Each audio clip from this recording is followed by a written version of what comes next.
All right, 7.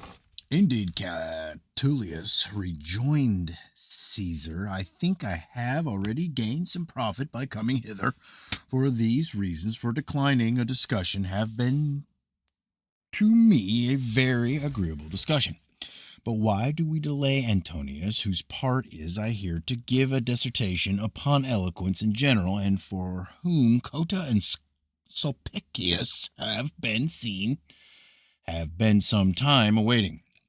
But I, interposed Crassius, will neither allow Antonius to speak a word, nor will I utter a syllable myself, unless I first obtain one favor from you.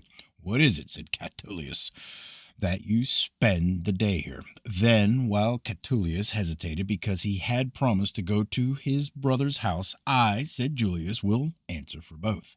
We will do so, and you would detain me even in case you were not to say a single word.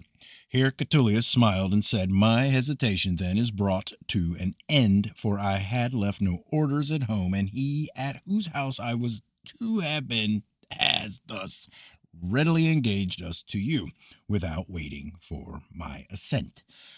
They then all turned their eyes upon Antonius, who cried out, Be attentive, I say, be attentive, for you shall hear a man from the schools, a man from the professor's chair, deeply versed in Greek learning. And I shall on this account speak with the greater confidence that Catullius is added to the audience, to whom not only we are of the Latin tongue, but even the Greeks themselves are wont to allow refinement and elegance in the Greek language. But since the whole process of speaking, whether it be an art or a business, can be of no avail without the addition of assurance, I will teach you, my scholars, that which I have not learned myself, what I think of every kind of speaking. Then they all laughed. It is a matter that seems to me, proceeded he, to depend very greatly on talent, but only moderately on art. For art lies in things which are known, but all the pleading of an orator depends not on knowledge, but on opinion. For we both address ourselves to those who are ignorant and speak of what we do not know ourselves, and consequently our hearers think and judge differently at different times concerning the same subjects, and we often take contrary sides, not only so that Crassius sometimes speaks against me, or I against Crassius, when one of us must of necessity advance what is false, but even that each of us at different times maintain different opinions on the same question, when more than one of those opinions cannot possibly be right. I will speak, therefore, as on a subject which is of a character to defend falsehood, which rarely arrives at knowledge, and which is ready to take advantage of the opinions of even great heirs of mankind, if you think that there is still reason why you should listen to me. 8. We think, indeed, that there is a great reason, said Catullius, and the more so as you seem resolved to use no ostentation, for you have commenced not boastfully, but rather, as you think, with truth, than with any fanciful notion of the dignity of your subject. As I have acknowledged, then, continued Antonius, that it is not one of the greatest of arts, so I allow at the same time that certain artful directions may be given for moving the feelings and gaining the favor of mankind.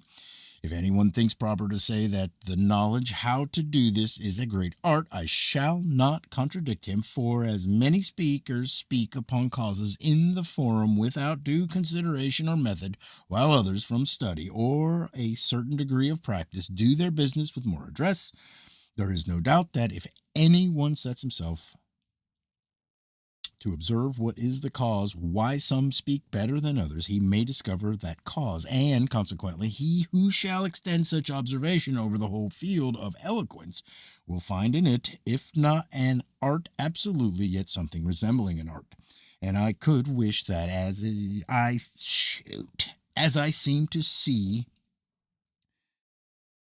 matters as they occur in the forum and the pleadings, so I could now set them before you just as they are conducted. But I must consider my own powers. I now assert only that of which I am convinced, that although oratory is not an art, no excellence is superior to that of a consummate orator. 4. To say nothing of the advantages of eloquence, which has the highest influence in every well-ordered and free state, there is such delight attendant on the very power of eloquent speaking that nothing more pleasing can be received into the ears or understanding of man. What music can be found more sweet than the pronunciation of a well-ordered oration? What poem more agreeable than the skillful structure of prose? What actor has ever given greater pleasure in imitating than an orator gives in supporting truth? What penetrates the mind more keenly than an acute and quick succession of arguments?